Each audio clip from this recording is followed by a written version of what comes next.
오늘부터 성경 교양곡 이런 큰 타이틀로 성경에 대해서 강론하겠습니다.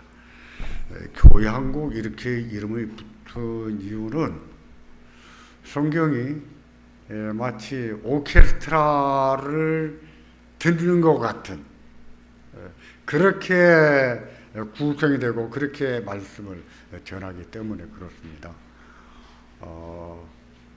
모든 성경이 그래요. 모든 성경이 1500년, 약 1500년 동안에 기록이 되면서 시대가 다르고 배경이 다르고 선지자가 달랐지만 그럼에도 그들이 항상 전하는 메시지가 분명히 여기서 흘러나왔는데 저기서 흘러나왔는데 같은 음악을 같이 음을 만들어내는 것 같습니다. 그래서 성경 교양곡 이렇게 이름 붙였는데 예전에는 성경의 파노라마 이런 이름으로 더 많이 사용했죠. 요즘도 그런 이름을 씁니다. 이제 성경의 파노라마 또는 성경 교양곡. 이래서 성경 66권이 어떤 배경 속에서 이렇게 말했는지 자세한 내용은 안 해요. 안 하고 각각에 대해서 개론적인 얘기를 하고 중요한 메시지만 말씀드리겠습니다. 먼저 제가 나눠드린 거 보면은 구약 39권의 시대와 대표 인물 이런 페이지가 있죠. 예, 한번 펴보십시오. 유인물 안 받으신 분요? 예, 뒤에 유인물 좀 드리세요. 제가 이거 정리하면서도 아마 정은정 원사님도 율법 정리해서 드릴 때 고민을 많이 했을 겁니다만 제가 말하는 것과 이렇게 유인물 나가는 것거든요. 좀 차원이 다른 거예요. 그래서 이거 유인물 배포해 해도 되겠나 이런 생각을 하면서도 이거 나눠드려야 여러분들이 더 쉽게 배울 것 같아서 용기를 내서 나눠드립니다. 여러분께서도 참고하시고요. 보면 39권, 구약 39권의 시대 대표 인물, 이래서 성경이 시대별로 어떻게 정리되는가 이것을 말씀드리는 거예요. 먼저 우리가 족장시대라는 말을 써요. 족장, 그럼 누구누구를 말합니까? 아브라함, 이사, 야곱, 요셉 이런 사람들이에요. 엄밀히 말하면 그들만이 족장이 아니에요. 나중에 12지파의 그 야곱의 아들들이 다 족장들이 되는 것이죠. 근데 우리가 일반적으로 족장 시대 이렇게 말했을 때는 아브라함과 이삭과 야곱, 요셉, 성경에 나오는 대표적인 인물, 12장부터 나오는 대표적인 인물들을 족장 시대 이렇게 말합니다. 창세기는 이 네 사람이 나오지요. 12장부터 보면은 이 네 사람의 관련된 중심으로 일어난 얘기, 아브라함과 이삭과 야곱과 요셉. 여기 써놨는데요. 아브라함이 몇 년도 사람이냐면은 BC 1900년도. 그때 무슨 일이 있었는가? 모르겠죠. 저도 몰라요. 근데 찾아보니까 우리로 말하면은 고조선 말기예요. 이때가. 고조선 말기입니다. 그러니까 까마득하게 우리가 단기를 따질 때 단기가 2340년이 34년입니까? 이렇게 따지지요. 그러는 것처럼 이 아브라함 시대로 가보면은 거의 이렇게 BC 1900년대. 그러니까 이삭, 야곱, 요셉은 거기서 한 30년 이렇게 조금씩 이렇게 50년 이렇게 물러나오면 되겠죠. 이렇게 해서 창세기가 끝나면 그 다음에 뭐가 나옵니까? 출애굽기, 레위기, 민수기, 신명기 누가 썼습니까? 모세가 썼죠. 창세기는 누가 썼을까요? 모세가 썼습니다. 모세 이전의 내용들, 아브라함과 이삭과 야곱에 관한 내용들은 모세는 한참 아브라함보다 400년 후의 사람인데 어떻게 기록했을까요?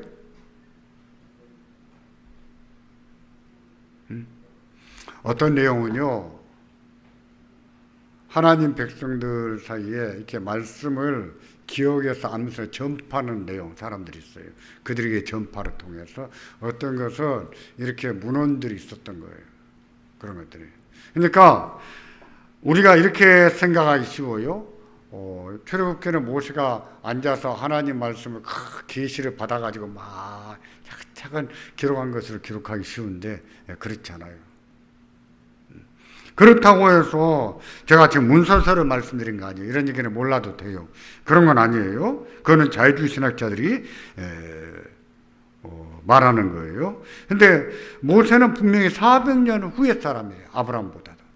그러니까 많은 내용들이 이렇게 구전되어 왔거나 또는 어떤 기록으로 좀 넘겨져 왔거나 또 그것을 암송하신 분들이 전해줬거나 이렇게 됐던 것을 하나님의 성령의 감동을 받아서 모세가 아브라함에 관한 이야기, 이삭에 관한 얘기, 야곱에 관한 이런 얘기 다 쓴 것이죠.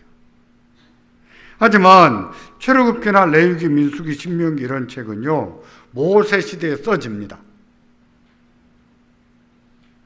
자, 이 5권 성경은 뭐라고 하지요? 오경, 토라는 말은 율법이란 말이에요. 모세 오경 이런 말을 씁니다. 이제 모세가 하나님 백성들을 데리고 애굽에서 떠나나올 때, 그때가 BC 1450년이요. 1500년 다 약간 책들이 있습니다만은 제가 그냥 개론 책을 보다가 이렇게 정리를 했어요. 그런 다음에 신명기가 딱 끝나면 그 다음에 성경 뭐가 나오죠? 신명기 끝나면 뭐가 나옵니까? 여호수아가 나오죠. 모세가 잘한 것 중에 하나가 뭐냐면 모세가 제자를 키워낸 겁니다. 여호수아를 키워낸 거예요. 여호수아는 모세 밑에서 오랫동안 훈련받은 사람이에요. 리더로서 훈련을 받았습니다. 근데 여호수아가 죽고 나오면 여호수아 다음에 뭐가 나옵니까? 성경 여러분 아시는 대로 사사기가 나오죠. 근데 모세가 죽은 다음에는 모세가 따로 제자들을 세우질 않아요. 그때는 이미 땅 분배가 돼서 12지파가 자기 땅에 거하잖아요. 이제 그런 지역에 따라서 몇 개 지역에 하나 이런 식으로 해서 사사가 등장합니다. 사사라고 하는 말은 판관, 재판관 그런 뜻이에요. 그러니까 이 사사들의 중요한 역할은 뭐냐면 하나님 백성들로 하여금 하나님의 말씀 따라 살게 하고 그렇지 않은 것에 대해서 재판하는 일을 했었어요. 그리고 외세 침략을 받으면 앞장서서 전쟁을 지휘하기도 했고, 여호수아가 죽고 난 다음에 여호수아 제자가 그 리더십을 물려받는 것이 아니라 그때부터는 누가 들었어요? 사사들이 들어선 거예요. 이게 사사시대입니다. 그 사사기고, 그리고 사사기 다음에 뭐가 나옵니까? 룻기가 나오죠. 룻도 사사시대 사람이에요. 사사 가운데 마지막 사사는 누굴까요? 그는 사사기도 했고 제사장이도 있었고 왕 같은 그런 평가도 받았어요. 누굴까요? 사무엘이죠. 그래서 창세기, 출애굽기, 레위기, 민수기, 신명기가 끝나면 그 다음에 여호수아가 나오고 사사기가 나오고 룻기, 사실 같은 시대고 그 다음에 사무엘 상이 나오고 사무엘 하가 나와요. 자, 여기까지는 전부 다 연대 순입니다. 연대기적으로 쭉 이렇게 기록이 되어 있어요. 근데 사무엘 상에는요, 사무엘에 관한 이야기가 전반부에 나오지만 그 전반부가 지나고 나면은 누구 이야기가 시작됩니까? 예? 사울 얘기가 나와요. 왜 그랬죠? 이스라엘 백성들 왕을 세워달라고 얘기하니까. 그래서 세운 사람이 누구예요? 사울이에요. 사울은 왕이 될 상이었습니까? 내가 왕이 될 상이냐? 그랬죠. 사울은 왕이 될 상이었습니까? 아니죠. 왜요? 지파가 달라요. 그는 유다 지파가 아니에요. 베냐민 지파는 왕이 될 수가 없어요. 아니, 에브라임 지파였죠. 아니죠. 베냐민 지파. 네. 베냐민 지파가 왕이 될 수가 없는 지파예요. 근데 왕이 되죠. 왜 하나님은 사울을 세우셨을까? 유다 지파가 아닌데. 그 말은 뭐냐면 하나님 주는 언약에서 따져볼 때 약간 사울은 기형적인 왕이었다. 이렇게 볼 수 있어요. 잠깐 동안만 왕이 될 수 있는 거예요. 다시 말해서 아들에게 물려주고 손주에게 물려줘서 자자 대손이 왕족으로 살아갈 수 있는 지파가 아니었다는 것이죠. 근데 왜 사울을 세우셨을까요? 그것은요, 이스라엘 백성들이 하나님께서 사무엘을 통해서 수없이 경고하셨잖아요. 너희가 세우는 왕으로 인해서 너희가 환난을 당할 것이다. 너희가 원하는 왕을 세워서 너희가 나한테 부르짖을 건데 너희가 부르짖어도 내가 뭐하지 않겠다? 응답하지 않겠다. 누가 그러셨어요? 하나님. 여러분, 그 무서운 경고 아닙니까? 그렇게 원하니? 그렇게 원해? 그렇게 할 거야? 그래, 그렇게 해라. 하지만 너희는 너희가 세운 왕 때문에 나한테 부르짖게 될 것이다. 그때 내가 너희가 부르짖어도 내가 응답하지 않겠다. 무섭지 않으세요? 표정은 하나도 안 무서운 표정이신데 저는요, 이런 말씀 자체가 심각한 경고라고 생각해요. 그렇잖아요? 하나님이 이렇게 말씀하시면은 하다가도 아이고 저 안 할랍니다. 이래야 되지 않겠어요? 근데 끝까지 고집 부릅니다. 그래서 세운 왕이 사울이에요. 사울은 그렇게 끝날 수밖에 없는 지파라.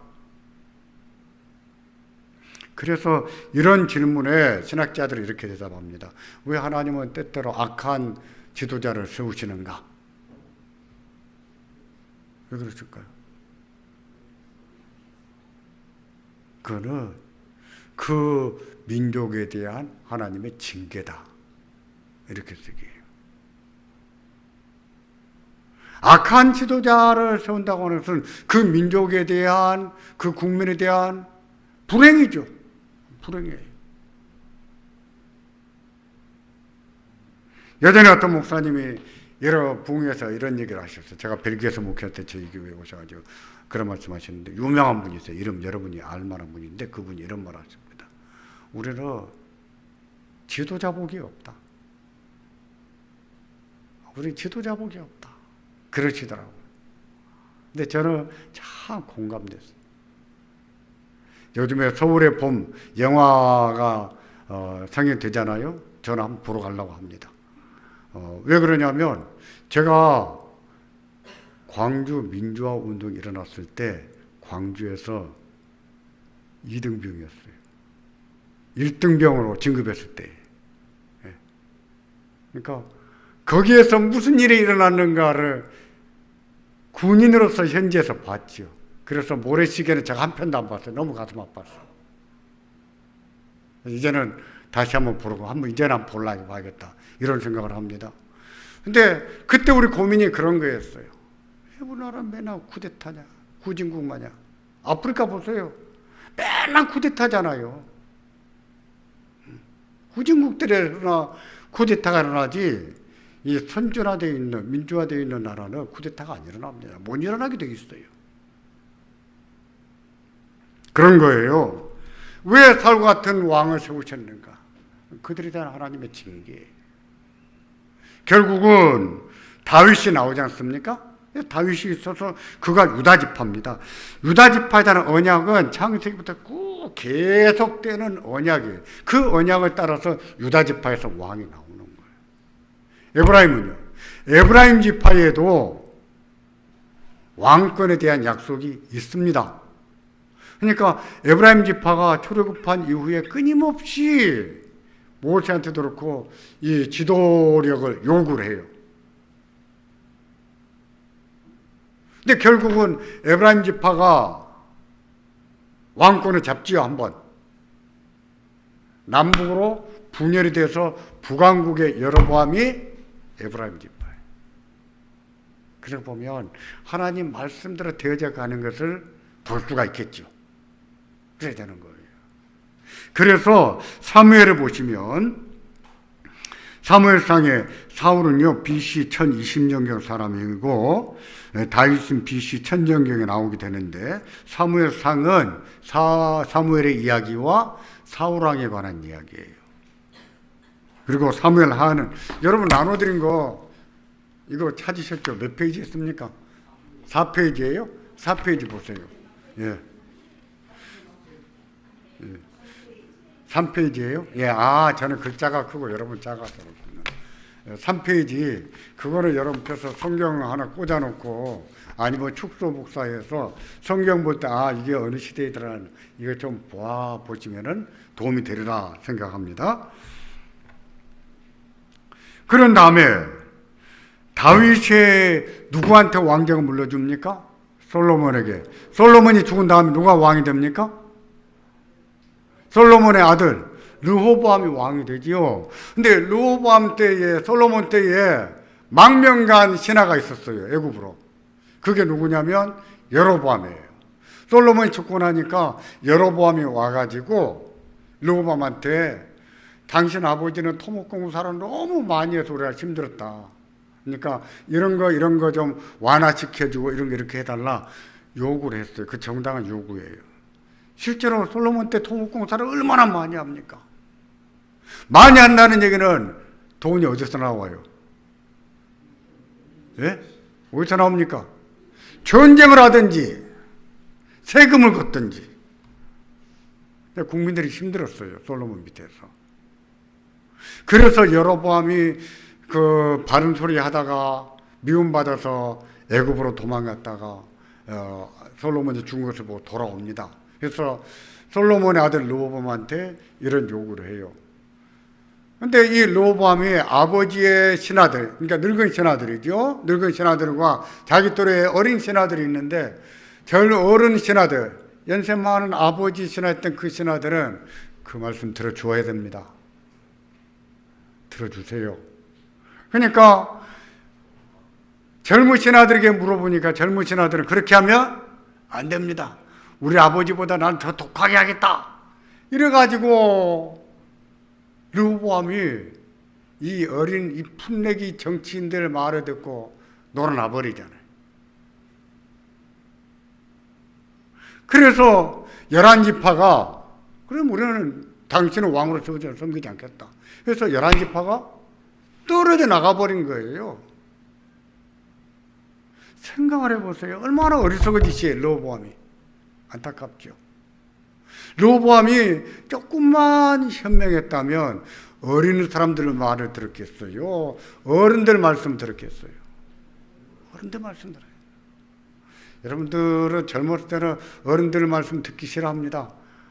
또 요즘은 뭐 조금 얘기하면 꼰대 싸니까 다 안 들으려고 하는데 어른들 말씀 들으면 자다가 일어나가도 떡을 얻어 먹어요.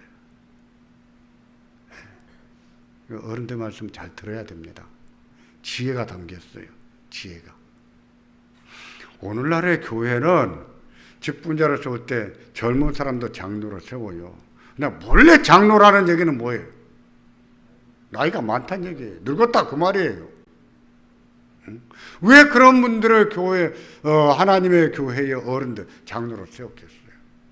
그들에게 뭐가 있습니까? 지혜가. 그거는 젊어서는 얻을 수 없는 거예요. 어른들에게만 담겨있는 잠근 동산이요, 물이 샘이요, 샘 같은 거예요. 들어야 됩니다. 그랬더라면 나라가 쪼개지지 않았어요. 결국 쪼개짐으로 인해서 그때부터 북왕국과 남왕국이 나눠집니다. 북왕국을 뭐라고 이름을 붙였죠? 이스라엘. 남왕국은 유다 이렇게 이름 붙인 거예요. 이렇게 해서 왕국이 두 개가 됐어요. 북왕국 이스라엘, 남왕국 유다. 유다라고 이름 붙였지만 베냐민 지파가 반을 쪼개서 반은 북으로 붙고 반은 남쪽으로 붙습니다. 그래서 유다 지파와 베냐민 지파 이렇게 말하기도 해요. 북왕국도 11지파 할 때는 베냐민 지파를 포함시키는 것이고. 여기 다시 여러분 나눠드린 유인물을 보세요. 보니까 사무엘 하에 유다, 아니 다윗이 있는데, 그런 다음에 솔로몬 시대가 도래하거든요. 솔로몬 시대가 도래하고 솔로몬 죽고, 아까 솔로몬의 아들 누구라고요? 르호보암이 왕이 됐고, 르호보암 시대에 남북으로 나눠지는 거예요. 그게 북왕국, 남왕국이에요.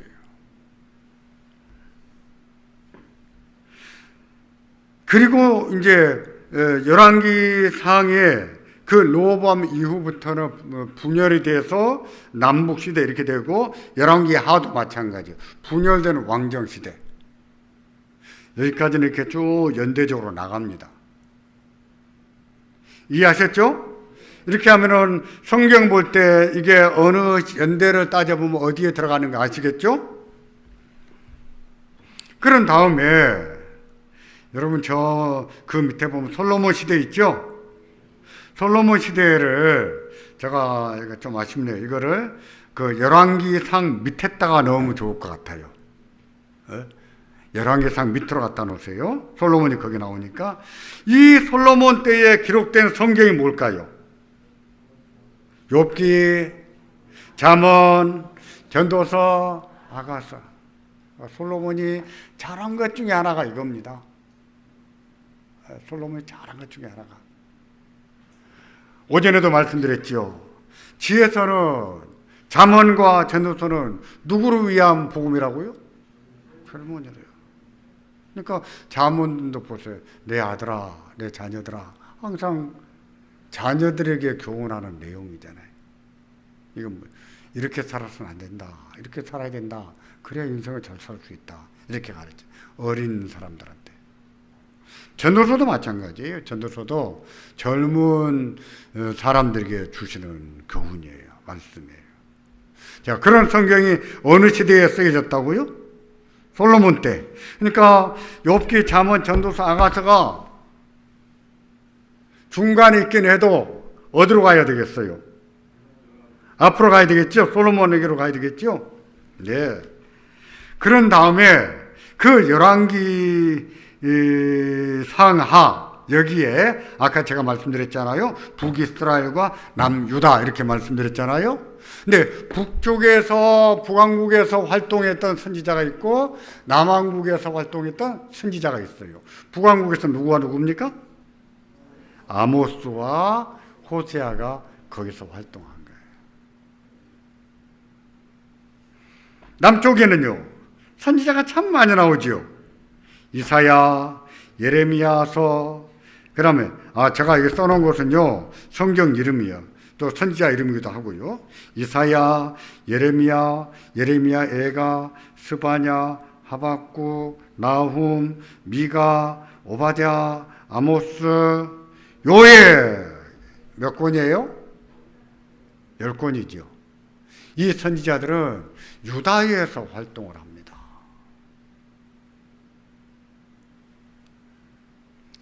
북왕국에서 선지자로 사는 것이 좋았을까요? 남왕국에서 선지자로 사는 게 좋았을까요?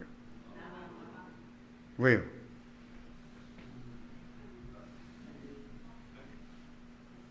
그러면 남왕국에서는 대접받았을까요? 선지자들이? 아니에요. 예레미야 보세요. 예레미야가 유다 왕에서 얼마나 핍박을 많이 받습니까? 막 죽이려고 얼마나 애를 썼습니까? 나중에 땅속에다가 가서 막 묻어버리고 이러잖아요.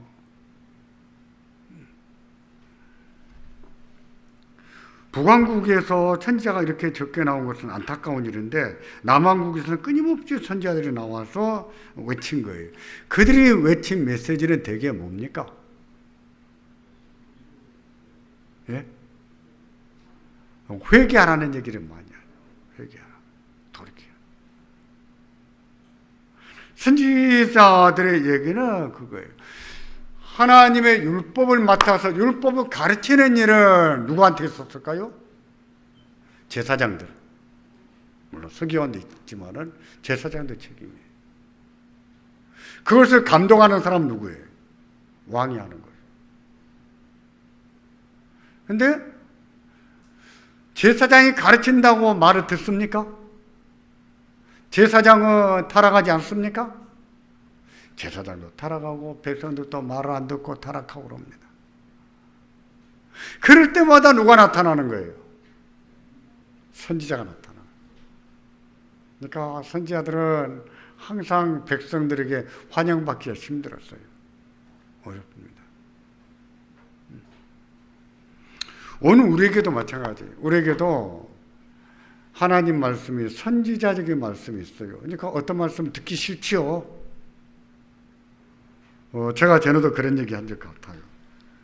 설교도요, 우리의 죄의 문제를 다루고 우리가 무슨 죄를 짓고 이것도 죄다, 회개해야 됩니다, 이런 말 하면요, 그렇지 않아도 아멘 안 하는데 전혀 아멘 안 해. 예, 표정이 굳어집니다. 진짜로 그래요. 그건 뭐예요?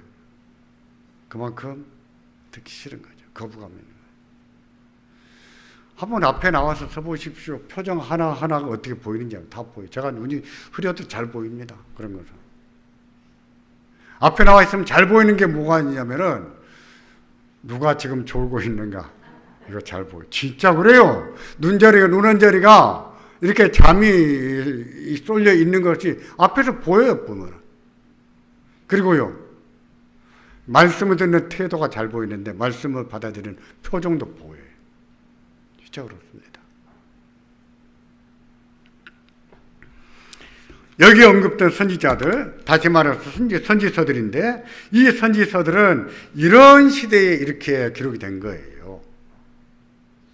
그러니까 여기에 뭐 다 연대를 써놓고 어쩌고 하다가 제가 이렇게 모아놨는데요.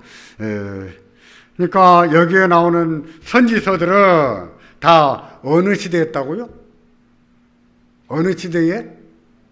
왕정시대에 선지자들이 말씀을 한 것을 기록해 놓은 거예요. 그러다가 북왕국도 망하잖아요. 남왕국도 망하지요. 북왕국은 누구한테 망합니까? 북왕국은 아수르한테 망해요. 이스라엘은 아수르한테 망합니다. 아수르한테 망해서 다 이주 정책으로 다 끌려가 버립니다. 끌려가고 다른 지역에 살던 사람들이 이쪽으로 이주해서 오는 거예요. 사마리아가 그렇게 생긴 거예요.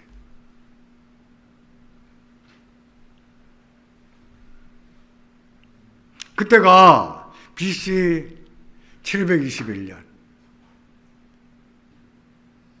그러니까 우리가 그렇게 말합니다. 북왕국이 불순종하다가 7위를 받았다. 721년 7위를 받았다, 이렇게 말해요. 남왕국은 계속 존속합니다. 더 언제까지? 586년까지 존속을 해요. 586년에 누구한테 망합니까? 바벨론한테 망해요. 바벨론 유수란 말을 쓰는데 유배 같다, 그 말이에요. 하나님께서 하나님의 교회를 유배를 보내버렸어요. 그게 바벨론 유배라고 합니다. 1차, 2차에 걸쳐서 다 보내버리세요.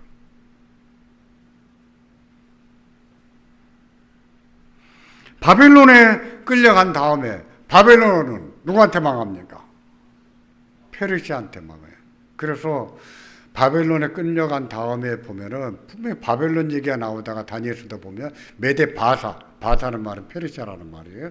바사 얘기가 나오다가 페르시아는 누구한테만 망하냐면은 헬라한테 망해요.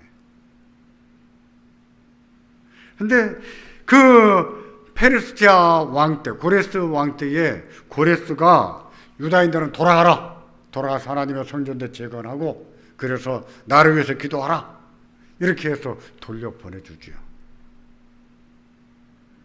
그런데요, 북왕국 시대에도 선지자들이 나왔습니다. 말은 안 되는 것이죠. 남왕국 시대에는 망하기 직전의 선지자가 누구였어요? 망할 때 선지자 예레미야였어요. 제가 예레미야 얘기 곧잘 했었잖아요. 예레미야가 뭐라고 외쳤습니까? 예레미야가 하나님의 심판이 이미 결정됐어요. 그래서 하나님이 여러분을 심판합니다. 우리를 심판합니다. 여러분, 바벨론에 항복하세요. 여러분이 항복하는 게 하나님의 뜻이에요. 바벨론 가세요. 하나님이 70년 후에 돌아오게 하신다고 했습니다. 여러분은 70년을 거기 살아야 돼요. 은혜가 됩니까? 안 됩니까? 안 되지요.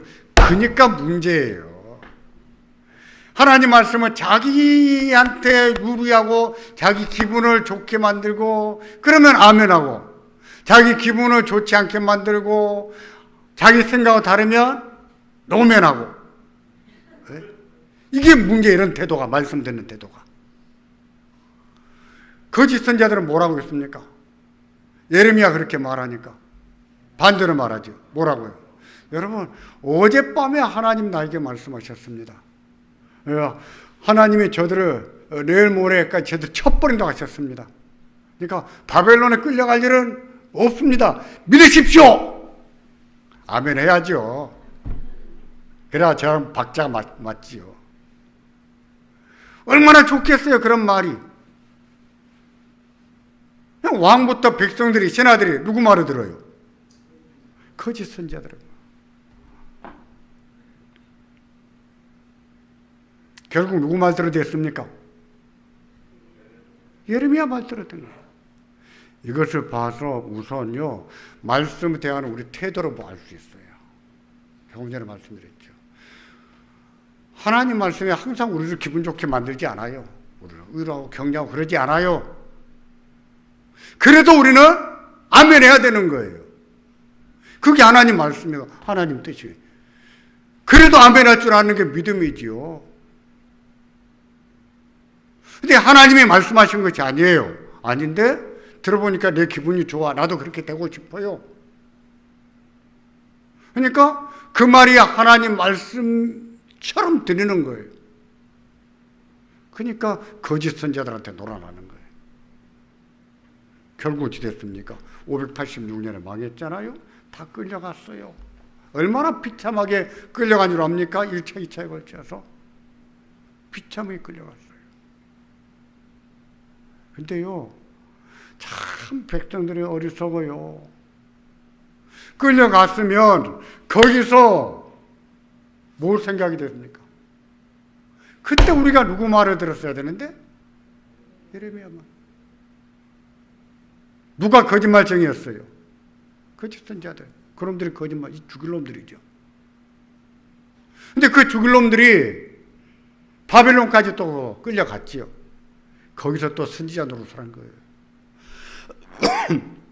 하는 말이, 여러분, 우리가 끌려왔지만 진짜 우리 뻔뻔해요. 그러고 보면은 하나님이 어젯밤에 우리에게 말씀하셨는데, 지금 씨앗을 뿌려도 파종할지라도 거두기 전에 하나님 돌아가게 하신다고 했습니다.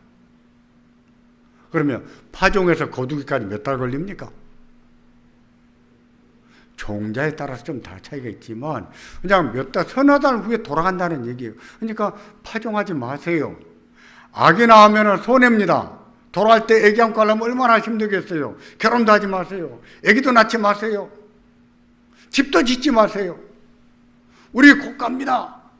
은혜가 됩니까? 안 됩니까? 아, 된다 그래야죠. 된다고 하니까 속는다니까요. 그러니까 사람들이 은혜 받았습니다 하는 말이 다 상대적인 말이에요.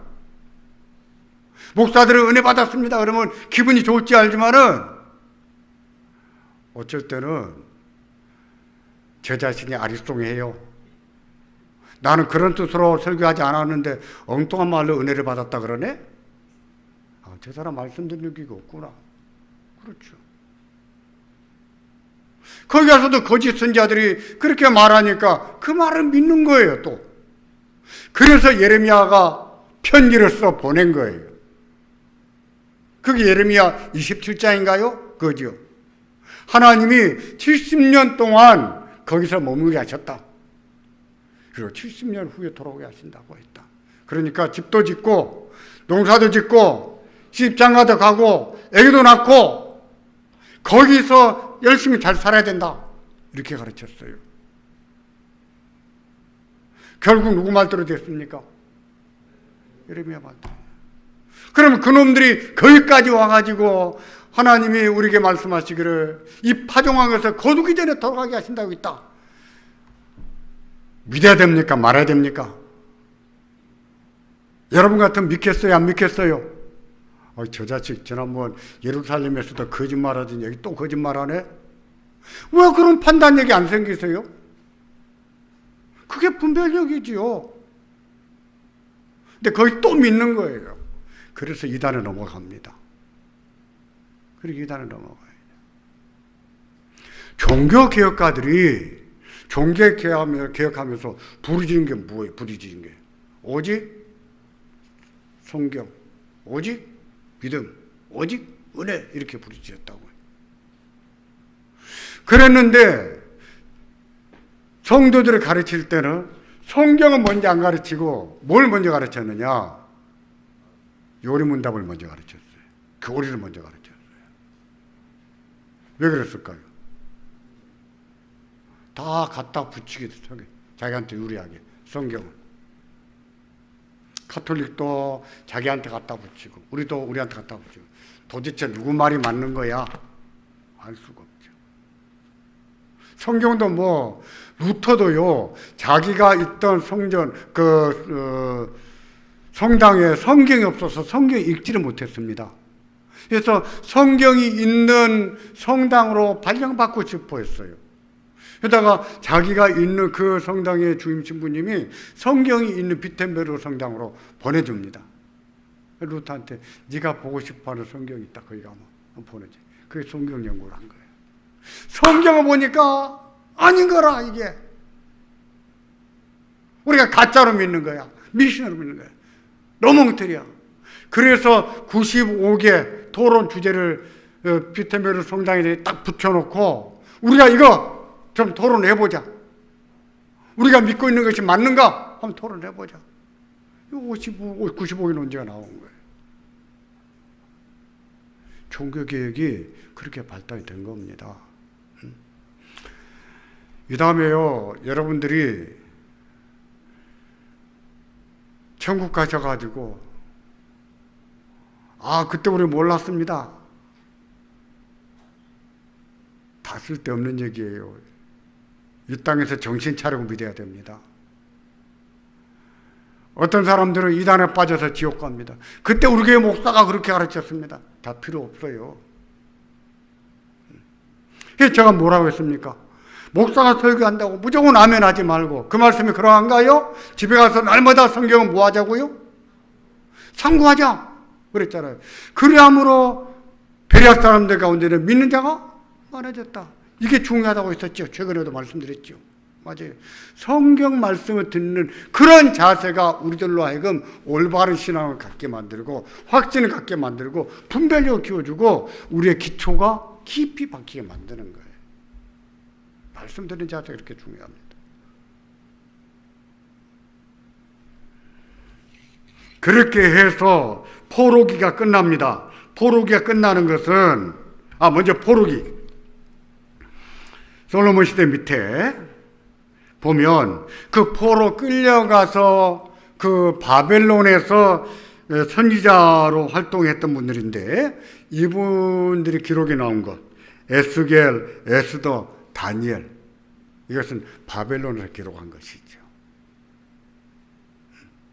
이제 에스겔은요 좀 어렵습니다. 어려워요. 그 시대 사람보다 우리가 읽기가 더 좋아요. 우리는 계시가 완성된 뒤에 성경 보기 때문에 유리해요. 근데 지금도 그런답니다. 유대인들에게는 30살 이전에는 회당에서 에스겔을 못 읽게 한답니다.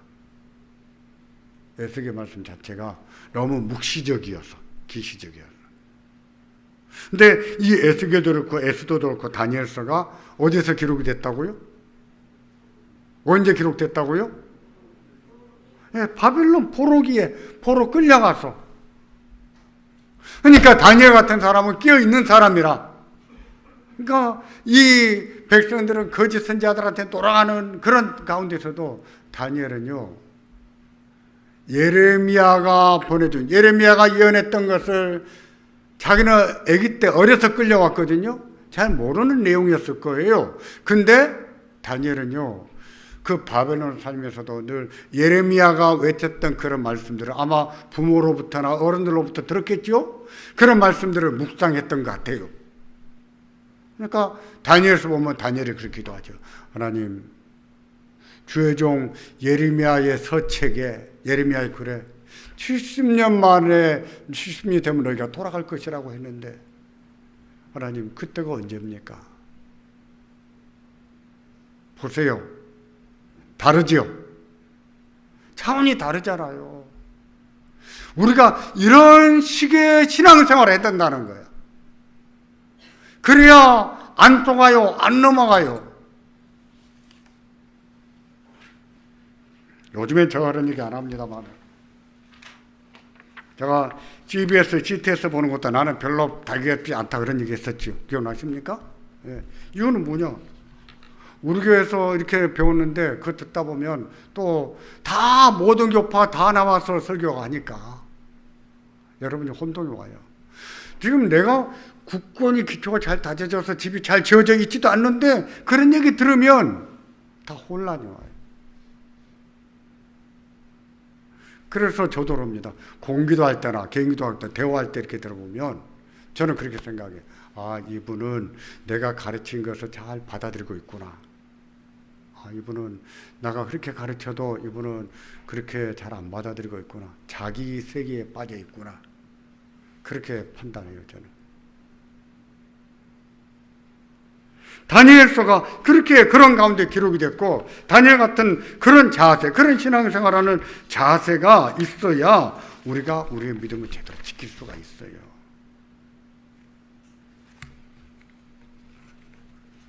가끔 어떤 목사님들이 와가지고 그래요. 왜 순식간 아멘 안 하냐? 전 그럽니다. 아, 내가 설교하면 아멘 해. 믿습니까? 아멘. 믿습니까? 아멘. 우리 교회 그거 안 할 뿐이지. 가르치다가 여러분 이렇게 믿어야 돼요. 그럼 아멘 해. 조그맣게 하지만. 근데 조금 너무 안 하긴 안 해요, 우리 교회가. 아멘 하면은 힘이 나죠. 근데 어떤 분이 그럽니다. 제가 우리 교회에서 아멘 제일 많이 하는 사람 누구예요? 누굽니까? 저지요. 기도할 때 제가 뒤에 앉아서 항상 아멘 아멘 하거든요. 근데 서충여 집사님이 한 번은 저보고 그랬어요. 아, 목사님 뒤에서 아멘도 안 해주고 기도가 힘이 안 났다고. 제가 속으로 했습니다. 지는 내가 설교도 아멘 안 하면서. 근데 정말 말씀이 정말 그렇다고 공감이 됐대. 뭐 국거리 박자 맞추는 식으로 믿습니까? 하면 이런 거 필요 없고 정말 말씀이 그렇다고 생각이 되면 아멘하고, 집에 가서 말씀이 정말 그런가 해서 읽어보다가 아, 맞구나 그게. 그러면 거기 집에서 한번 아멘하고 그 다음 주일날 교회 와가지고 목사님 지난주 설교가 아멘이었습니다 이러자고 했었지요. 그렇죠? 기억나십니까? 근데 그런 분도 없더라고요. 저는 그런 자세가 우리를 건강하게 만든다고 믿어요. 우리 신앙을 건강하게 만들고. 그렇잖아요? 생각해 보십시오. 그리고 이제 포로에서 돌아옵니다. 포로에서 돌아올 때 기록한 성경이 먼저 뭐가 있냐면 돌아와서 역대상 역대하가 있습니다. 역대상 역대하 내용은 어느 성경하고 똑같아요? 거의. 예레미야 열왕기 상하고 같으죠? 같아요. 같습니다. 근데 기록 연대가 달라요. 열왕기 상하는 포로기 전에 기록했고 역대 상하는 포로기 이후에 돌아와서 기록했고, 아셨죠? 근데 뭐가 다른가? 왜 하나님 백성이 망했는가? 왜 망했는가? 그 원인에 대해서 말할 때 예레미야는 누구 때문에 망했다?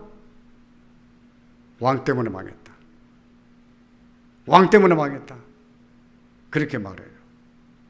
뭐 일단은 모두 책임과 권한은 누구한테 있었어요? 왕에게.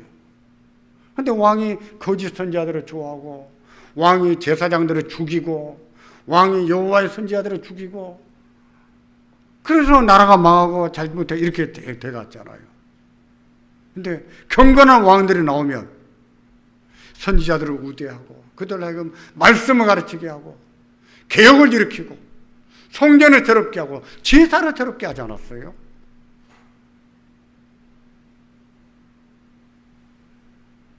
그래서 왕들을 평가하는 것도 열왕기상하는 단계가 있어요.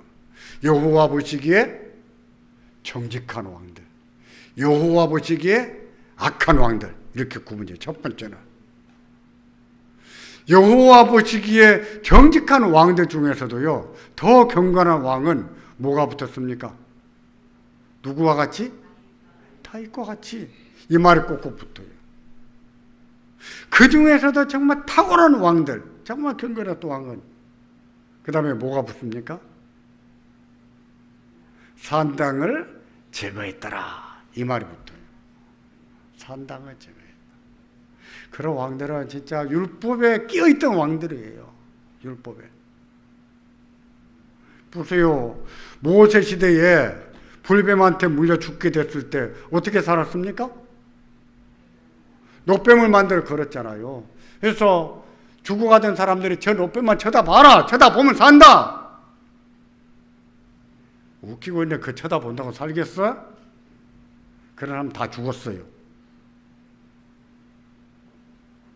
누가 그 말 했습니까? 모세가 했어요. 모세가 자기 말로 했습니까? 하나님이 그렇게 하라고 하셨어요. 모세는 하나님 말씀을 전해준 거예요. 그러면 모세가 노뱀을 바라봐라 했으면 어떻게 해야 됩니까? 독이 퍼져서 죽어가면서도 이렇게 올려다 봤어야지요. 그럼 살아났지요. 그럴 줄 아는 것이 뭐 믿음이지요. 근데 그런 노뱀의 시대가 지나고 보니까 노뱀이 뭐가 돼버려요? 신통력이 있는 물건이 돼버렸어요. 노뱀을 무슨 상주원 모시듯 이렇게 모시게 된 거예요. 그건 뭐예요? 미신이죠. 그게 미신이라는 것을 누가 깨달았습니까? 히스기야가 깨달아. 이제 그가 얼마나 끼어 있는 사람이었는가를 알 수가 있죠. 그래서 히스기야 왕이 노뱀을 다 태워가지고 갈아서 내버리게 만들잖아요. 왜? 백성들이 자꾸 노뱀을 바라보니까.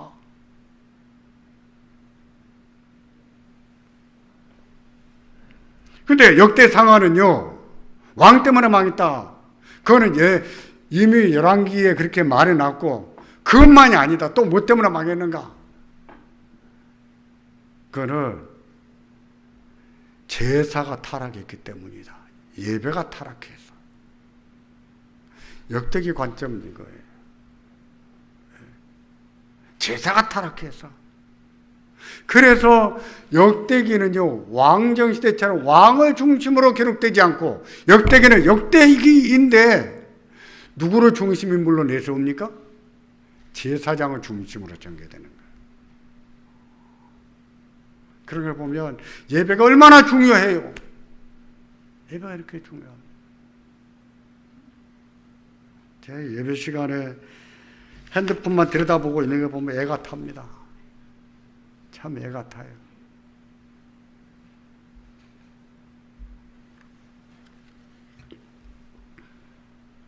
그리고 포로에서 돌아온 이후에 돌아와서 성전을 건축하는 과정에서 기록한 성경이 뭐예요? 학계, 스가랴, 조금 이따 말라기 기록하고, 에스라와 느헤미야는 돌아오는 과정 속에서, 돌아오고 아직도 1차 기환, 2차 기환, 그런 돌아오는 과정에서 기록이 돼요. 그래서 포로 귀환 후로 이렇게 분류를 했는데, 성경은요, 흐름을 보면 이런 연대를 연대로 따지자면 이런 연대를 따라서 기록이 된 거예요. 이해하셨습니까? 이해하셨어요? 성경의 순서, 지금 다 알 수 없어요. 여러분들께서 성경 보실 때, 성경 보시면서, 이사야는 열왕정, 왕정 시대인데, 남쪽 유다에서, 유다에서, 남왕국 유다에서 활동했던 선지자구나. 그 시대에 기록한 것을 써놨구나. 이렇게 보셔야 되겠죠. 요나서는요, 요나도 왕정시대에 기록한 성경이네? 어디에서 활동했어요? 유다에서 활동했구나. 이렇게 알 수 있죠. 다니엘은 언제 기록했어요? 포로 끌려가서.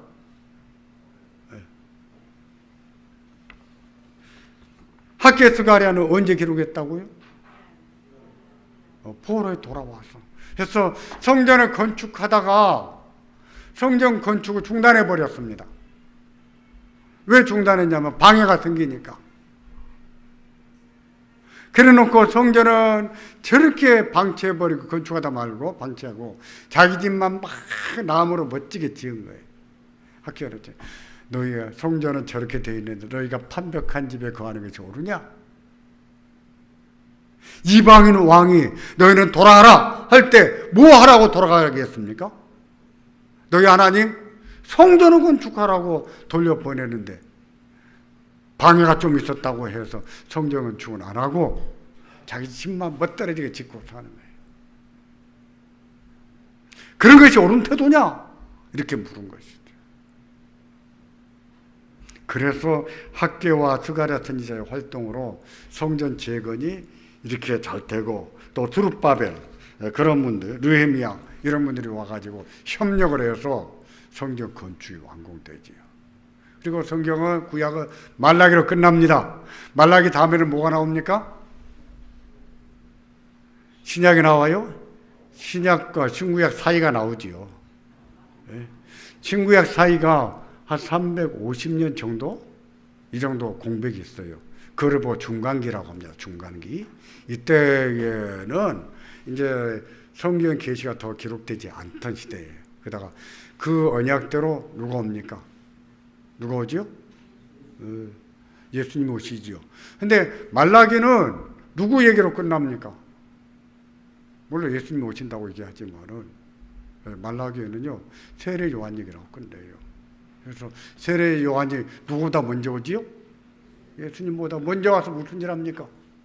그 길을 평탄케 하는 일을 하잖아요. 구약은요 연대적으로 정리하면 이렇습니다. 여러분들께서 이거를 좀 축소해서, 반으로 축소해서 이거를 성경책에 꽂아놨다가 성경 읽을 때 아 이게 어느 시대구나 어느 시대라 이렇게 좀씩 본다면 더 유익하지 않을까 해서 정리해서 나눠드렸습니다. 질문 있습니까? 질문 있어요? 제가 이렇게 요즘은 다 빨리 끝나기를 바라는 눈초리를 저한테 보내신 것 같아요. 제가 기도하겠습니다.